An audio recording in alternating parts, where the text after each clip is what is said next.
ಯಾಕೆ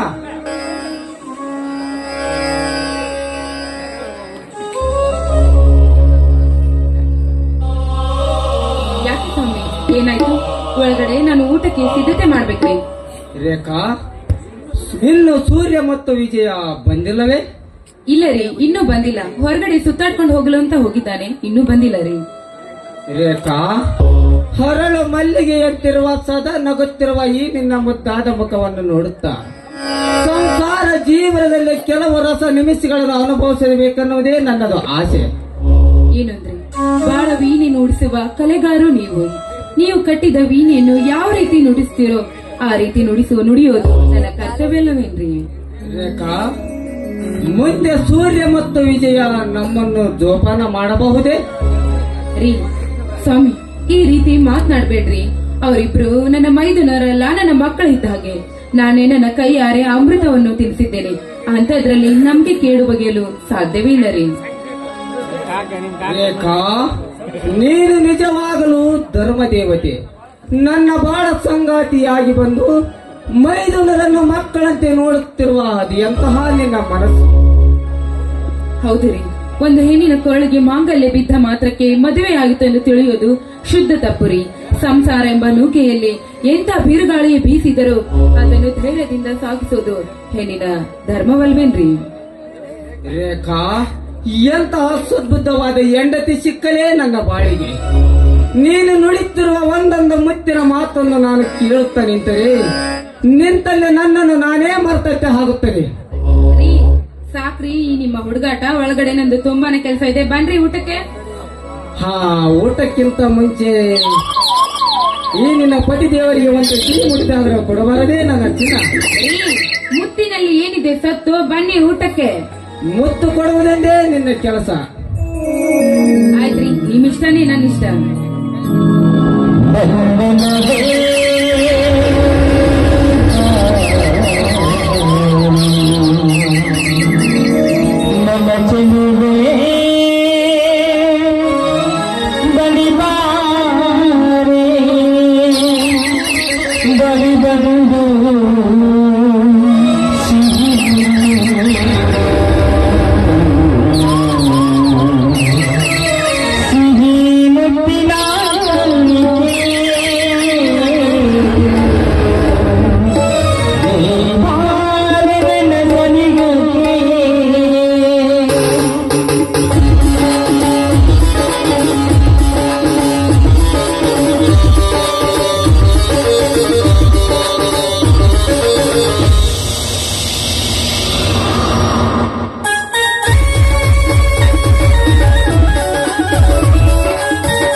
ನೀನಂದ್ರೆ ತುಂಬಾ ಇಷ್ಟ.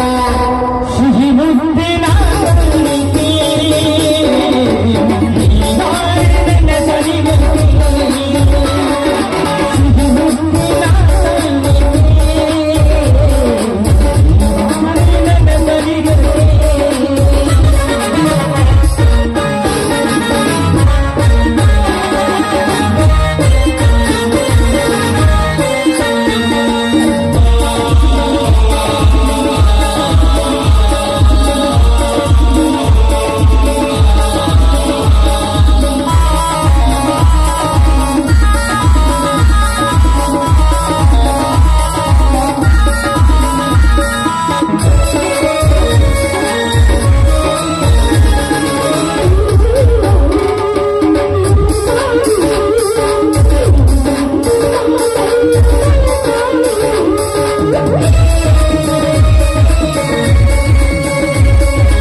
ಅಣ್ಣ, ಅತ್ತಿಗೆ ವಿಜಯ್ ಅರ್ಜೆಂಟ್ ಆಗಿ ಬೆಂಗಳೂರಿಗೆ ಹೋಗ್ಬೇಕಾಗಿದೆ.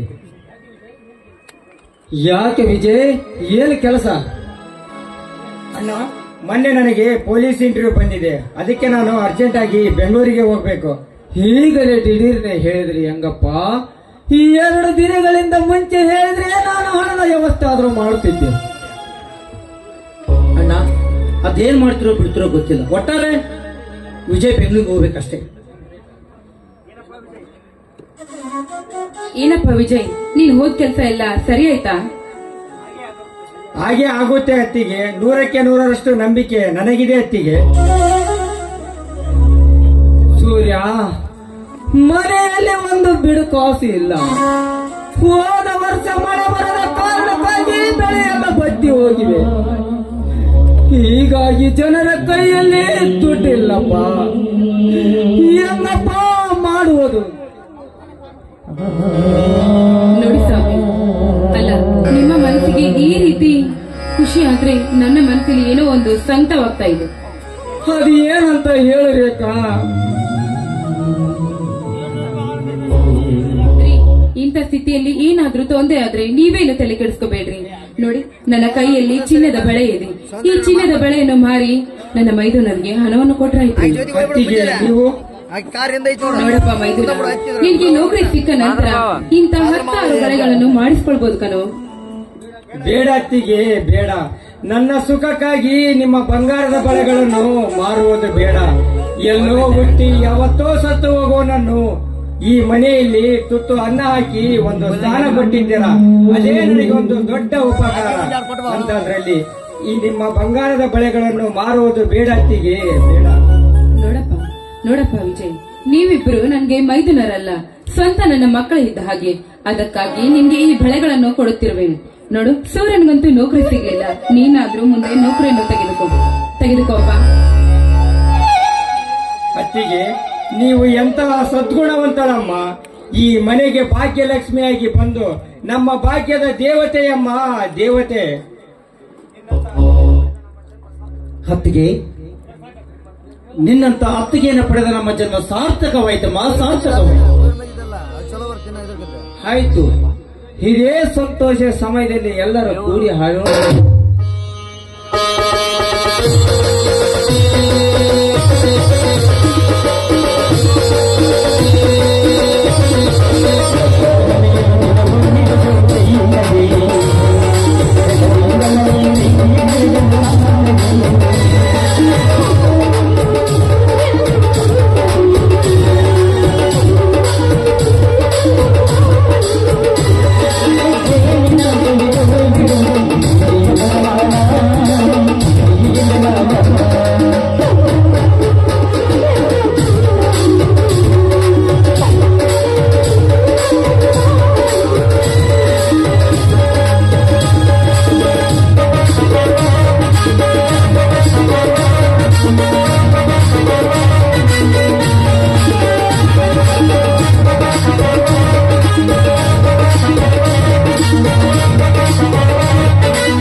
ಮಾಡಿಕೊಂಡು ಹೋಗಿರಂತೆ ನಡಿ. ಊಟ ಬೇಡಣ್ಣ, ನಾನು ಅರ್ಜೆಂಟ್ ಆಗಿ ಬೆಂಗಳೂರಿಗೆ ಹೋಗ್ಬೇಕು. ನಾನು ಇನ್ನು ಹೋಗಿ ಬರುತ್ತೇನೆ. ಅಣ್ಣ ಅಣ್ಣ, ಅತ್ತಿಗೆ ಆಶೀರ್ವಾದ ಮಾಡಿ. ಅಣ್ಣ, ನಾನು ಕೂಡ ವಿಜಯನ ಬಸ್ ಸ್ಟ್ಯಾಂಡ್ ಹತ್ರ ಕಳಿಸ್ಬಿಡ್ತೀನಿ. ವಿಜಯ್, ಹುಷಾರಾಗಿ ಹೋಗು ಮೈದನ. ನೋಡು, ಹೋದ ನಂತರ ಕಾಗದ ಬರೀ ಅಕ್ಕೇನು ಮರಿಬೇಡ. ಅಲ್ಲೇ ತಂಗಿ ಸಿಕ್ಕಿದ್ದಾಳಂತ ಏನು? ಆಯ್ತು ಅತ್ತಿಗೆ, ಹೋದ ತಕ್ಷಣ ಒಂದು ಕಾಗದ ಬರೆದು ಹಾಕಿದ್ದೇನೆ. ಆಯ್ತು, ಬರ್ತೀವಿ ಅತ್ತಿಗೆ. ನೀವೇನು ಒಳಗಡೆ. ಸೂರ್ಯ, ಬೇಗನೆ ವಿಜಯನನ್ನು ಕಳಿಸ್ಬಿಟ್ಟು ಮನೆ ಕಡೆಗೆ ಬಂದು ಬಿಡಪ್ಪ. ನಾನು ಹೊಲದ ಕಡೆಗೆ ಹೋಗಬೇಕು. ಆಯ್ತ್ರಿ, ಬನ್ನಿ ಒಳಗಡೆ ನಿಮಗಾಗಿ ಬಿಸಿ ಬಿಸಿ ಅಡಿಗೆ ಮಾಡಿದ್ದೀನಿ ನಾನು. ಆಯ್ತು, ನಡೀರಿ, ಹೋಗೋಣ.